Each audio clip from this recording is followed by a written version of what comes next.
Howdy ho, my peeps. I'm awake a good hour before my alarm is supposed to go off.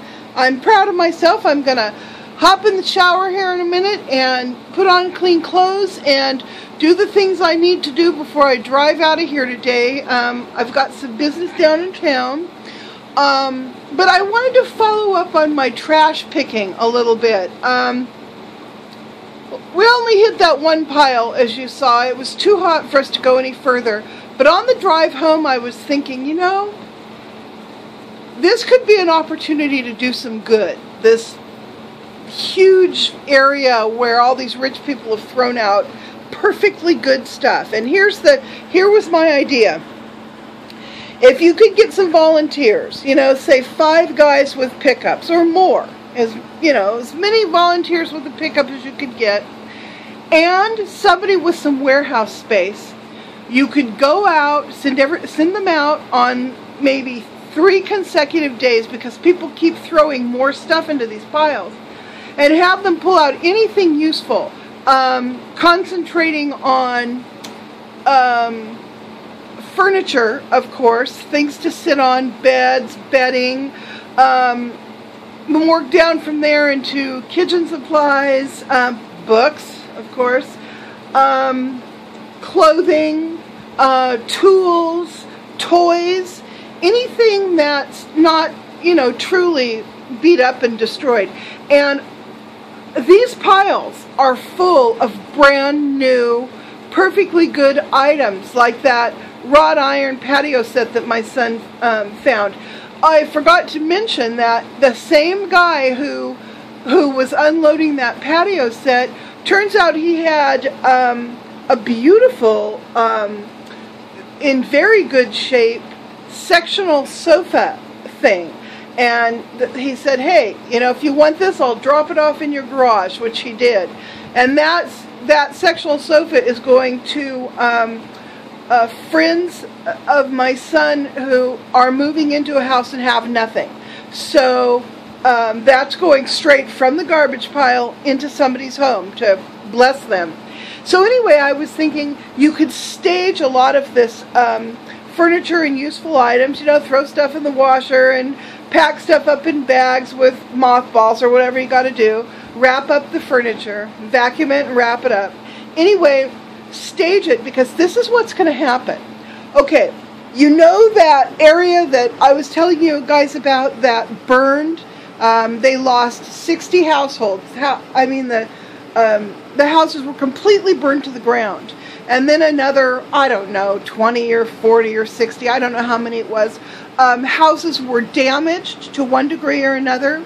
And then they lost a commercial building and a bunch of outbuildings. But 60 families, that's what, 150 people maybe, have been displaced out of their homes. Now, what will happen is within the next 6 months, people are going to start bringing trailers and mobile homes and tents, whatever they can bring back onto their property while they rebuild. Now, not everyone is going to be able to do that, but I think probably a significant number of people will be wanting to reestablish, their lives at their property. Now, that area, this whole area, the foothills of the Sierra Nevadas, is in its own way very much like Appalachia, in that the people who live here, many of whom they're 3rd generation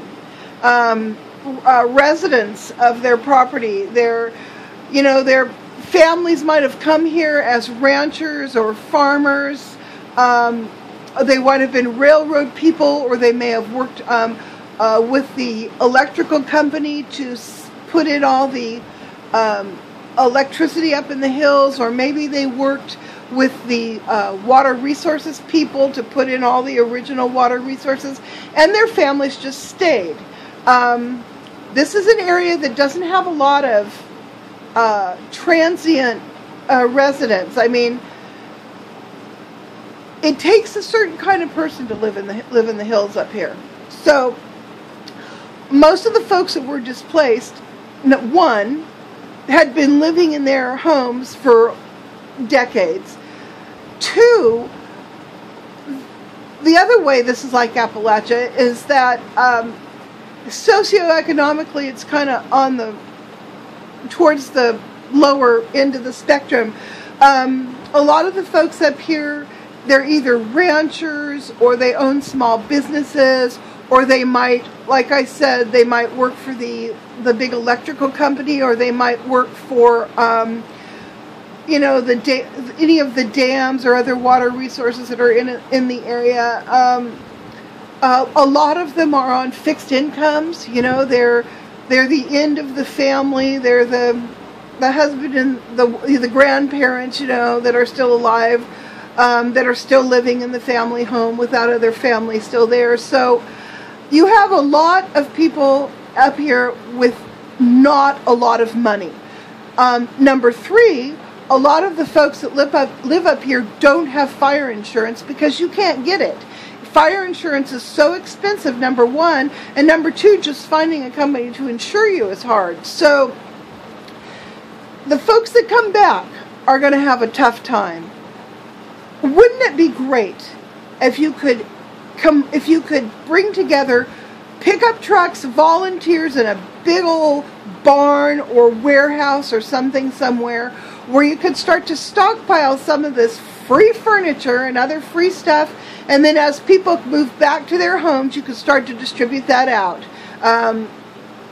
to, you know, to people who are hurting for money and who would be able to use free stuff that would then free up their cash to do things like buy food, buy new transportation, whatever it is because people didn't just lose homes. They lost their trucks, and they lost their farm equipment. They lost, you know, all kinds of stuff. So anyway, that was my idea, and I wanted to put I didn't do it yet, but I think I'm going to, because these pickups are going to go on for at least a week in that area. I don't think they've scooped it all up yet. But anyway, so I'm going to make a couple suggestions in the different Facebook pages that serve these different communities, and see if anybody can pick up the ball on it. And you know, it isn't necessarily just this section of town. I mean, there's these pickup things go on year round all over our the major metropolitan area that's down the hill from us. So I don't know. That might be a nice way to use stuff that shouldn't be in landfills, but kind of bless people with it as well. So anyhow, that was what was on my mind. I just wanted to tell you that. I'm off to do things in town. I hope I can stop by and take pictures of the sectional couch and also that gorgeous wrought iron furniture. I would love for you guys to see that. Boy, that was a snag. I mean, that stuff, easily $1,200 for that set. Possibly more. I mean, if it was a Pottery Barn set, it's probably closer to $3,000. But I'm guessing it was something that was from maybe Sam's Club, maybe Costco, because it was high end. So I'm guessing it's probably coming in between $800 and $1,000 retail. So, you know, that was cool. And Chris could turn around, and he turned around and he gave that patio set to friends that needed an upgrade in their yard. So I thought that was, you know, a very good use of the patio set. So anyhow, that is the story. That is the rest of the story on the picking. I don't think I'm going to go out and do any more of that because I've got too much stuff to do around here. But I'm glad I got to do that one little bit because that was a lot of fun. So I will talk to you guys later. Bye!